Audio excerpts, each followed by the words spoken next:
there will never be another Tintin. And I don't mean there will never be another successful comic book series. I mean that there will never be another Tintin. When you actually stop and look at what Herge created, it becomes almost ridiculous. In case you don't know, Tintin is about a young Belgian reporter.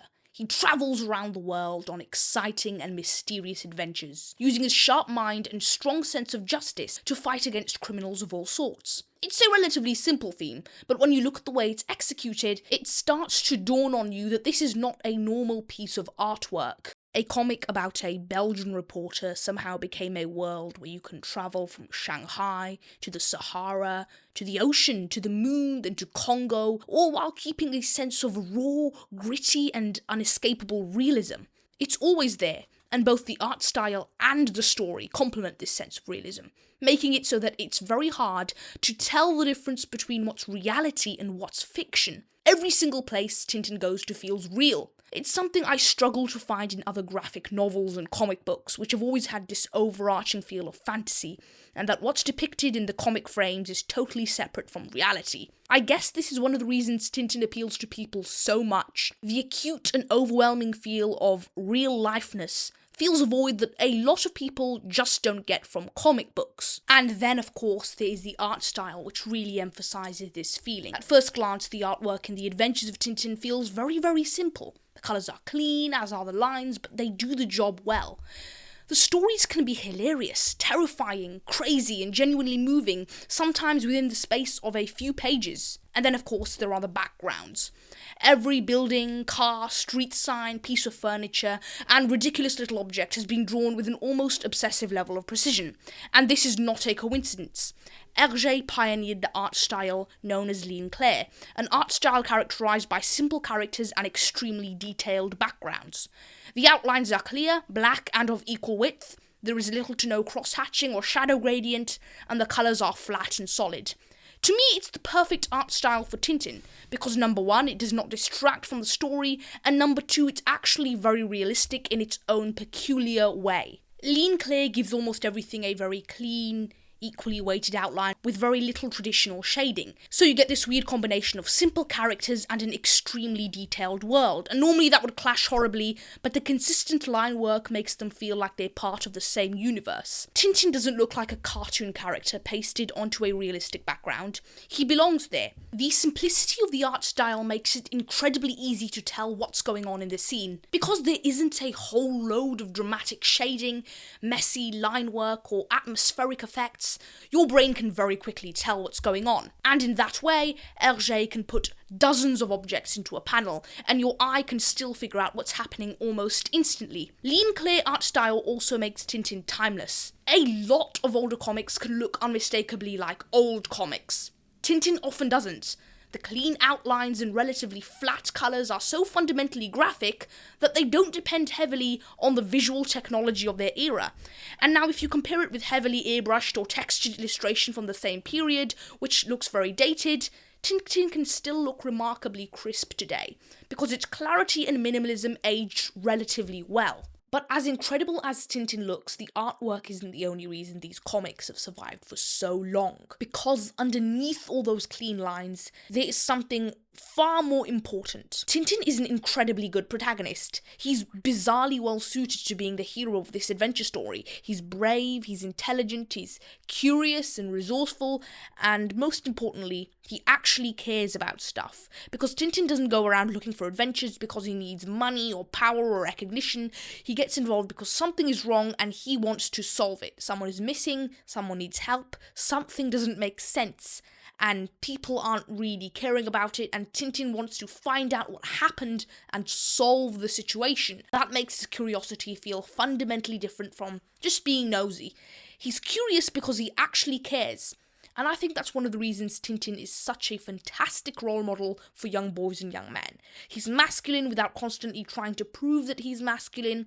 He's physically brave, but he isn't obsessed with violence. He's independent, but he isn't selfish. He's intelligent, but he isn't arrogant, and he's capable, but he doesn't need to constantly remind everyone how capable he is. He's not insecure. In fact, he's quite the opposite. He's very secure in himself, and that's a major difference between him and a lot of other characters that you will see in comic books. So he actually wants to help people, and he puts himself in danger often. Tintin isn't a perfect person. He's a person with a very strong moral centre, and that distinction matters a lot, because the best role models aren't necessarily characters who never make mistakes. That would just make them unrelatable. And then there is the world Herge built around Tintin. Tintin wouldn't be nearly as good without the people surrounding him, and Captain Haddock might be one of the greatest supporting characters in comics. He's loud, furious, and an alcoholic, and he's incredibly dramatic and capable of producing approximately 1,000 insults for absolutely no reason. But underneath all of that, Haddock is incredibly loyal, and his friendship with Tintin gives the story something Tintin himself doesn't actually provide, which is a level of chaos. Tintin is very controlled, and Haddock is completely unhinged.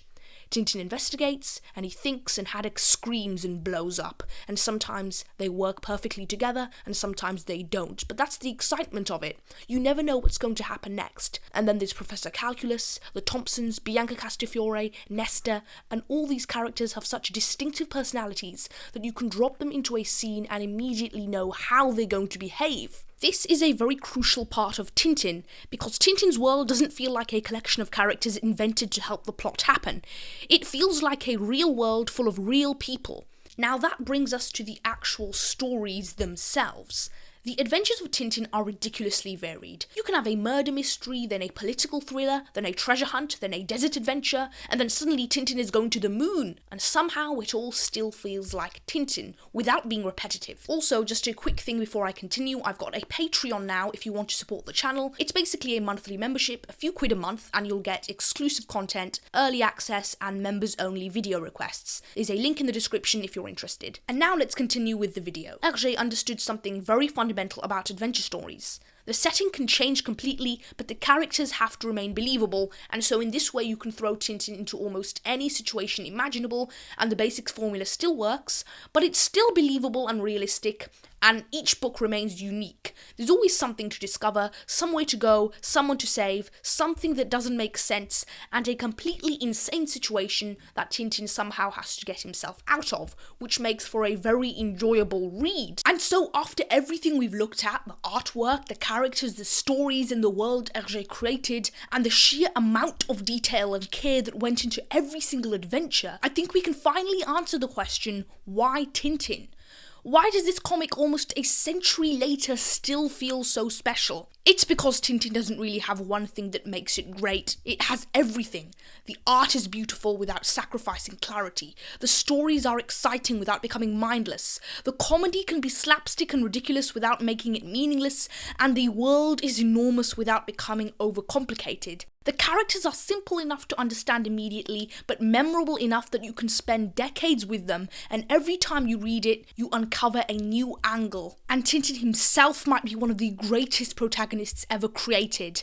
As we said, he's the sort of protagonist that's very hard to find. He's brave without being arrogant, he's strong but he doesn't have massive bulging muscles, and he's basically everything you want in a protagonist.